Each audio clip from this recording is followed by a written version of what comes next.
putting an end to any misunderstanding between our cultures. He will enjoy our support, I hope, and wish him success. He will be building new political forces that would strengthen his ability to deal with these big problems of today. I think that we are at the beginning stage of a major realignment that requires a leader of his caliber. He is creative enough, strong enough, and brilliant enough to set the stage of a significant shift in politics for generations to come. The whole world celebrated the winning of President Obama. Represents the winds of change, and that has been evident since he started his campaign. Syria welcomes the election. I'm confident that he will be successful in achieving that change. He would be, on the merit, an outstanding American president because of the monumental issues that he is facing and the way that he will be able to navigate through them and to resolve them and to try to have a better life for the American people and for humanity in general. The election of Mr. Obama is an opportunity to reverse the policy of exclusion into a policy of inclusion. We should all welcome the fact that there is a new and popular administration in Washington. President Obama is obviously a very charismatic man and has indicated an openness on issues of policy and on issues of approach, which is refreshing. I like the audacity of hope a lot, which summarizes his philosophy and his thinking to a great extent. The image of the United States in the Arab world. I think that by the decisions to close the Guantanamo base and to be more abiding with the international humanitarian law and with international law, your President Obama is giving the right signal. I watched with great interest the inauguration speech, and I heard this very important overture towards the Islamic world. We care a lot about this. We are open also on our side. That we don't have any differences with the Muslim world, we don't have any conflict with the Arab world, and we are depending on dialogue. And I think that this is the right approach, that we will be very supportive. We don't want actually to see our area just looked at through the angle of the oil. We are human beings. Because Obama adopted the policy of engaging Iran, Syria, and other countries in the region, this is a good step forward. We encourage him to do that. If we pursue a strategy which is popular in the United States but unpopular in Afghanistan, you'll fail. It has to be acceptable in Afghanistan and on the frontier of Pakistan. By getting rid of this ideological dimension that handicapped the American achievements all over the world for the last 8 years, I think the new administration might achieve quite a great deal of success all over the world. Listening to the people of the country will be very important, whether it's Iraq, Afghanistan, Palestine, to know how to solve the problem. At each local level, and then we will begin to win this struggle. So by meeting more and listening more and taking notes of what the Iraqis said, the local sentiments, the local customs and practices, and to build on that. On all of these issues, the more we get closer, the more we will be able to work together to settle problems, not only in the Middle East. We gave America so many valuable advices, but they were not listened to, unfortunately. We have got a very difficult situation on the frontier of Pakistan. Our objectives are too broad. We wanted to roll back not only Al-Qaeda terrorism, but Islamic conservative customs and ideologies in Afghanistan and the frontier of Pakistan. This is not possible. To change the culture and ethos of a tribal society overnight, and to attempt to do that while using military force.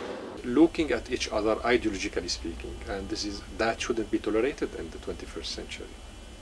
So any attempt of knowing better the other is highly welcomed.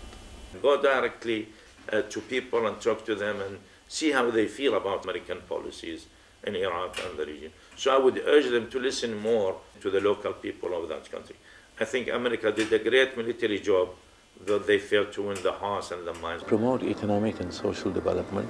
And we're not going to do it in a way that's been attempted in the past 8 years of a top-down approach, international agencies and aid groups coming in and saying we're going to do this. The common necessities that are required by poor people in the rural areas of Afghanistan and the frontier of Pakistan, which really change lives. The health services, the education. This should be done at the local level with the participation of local leaders. We know what the solution is. We negotiated all elements of the solution.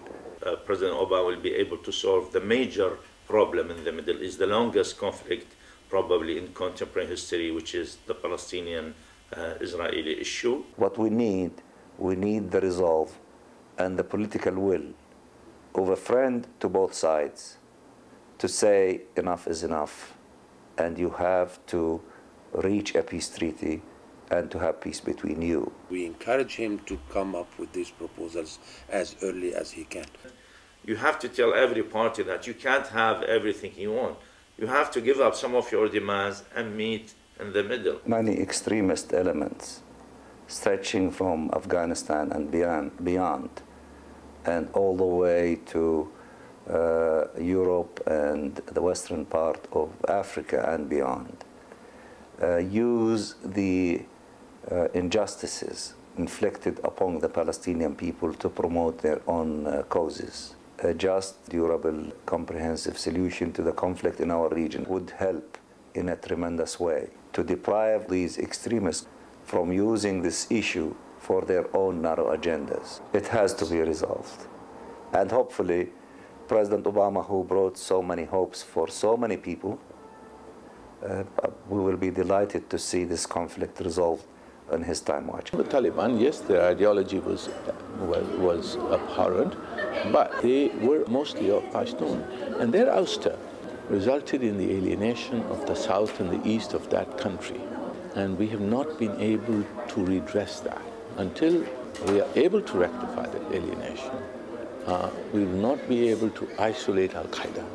The stability of our own frontier cannot be ensured unless Afghanistan is stable, because there is the cross-border movement between the same tribes, the same people, and this will go on.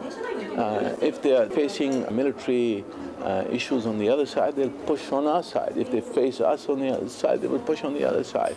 So this interconnection has to be seen and recognized. I am sure that President Obama sees all the interconnectedness of all these issues, including even the Iranian issue. Nobody thinks that he's perfect, but everybody would like to deal with whatever problems we have, whether on the bilateral side or on the multilateral side, through dialogue, through cooperation, through enhancing capacity, and through mutual understanding and mutual benefits for all sides. And I think that this is the approach that President Obama, we encourage this approach that he started doing, and I think that it's going to be successful. He has the brilliance to articulate those positions. With cooperation throughout the globe, we will begin to see a new horizon in terms of economic relationships and multilateralism and political relationships and relations between countries. I do believe that he has all the capabilities of doing all these things, and I wish him the best.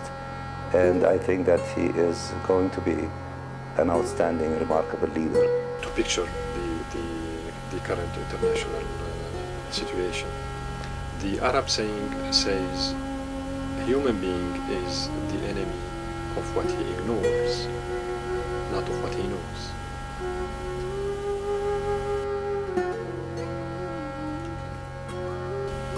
A human being is the enemy of what he ignores, not of what he knows.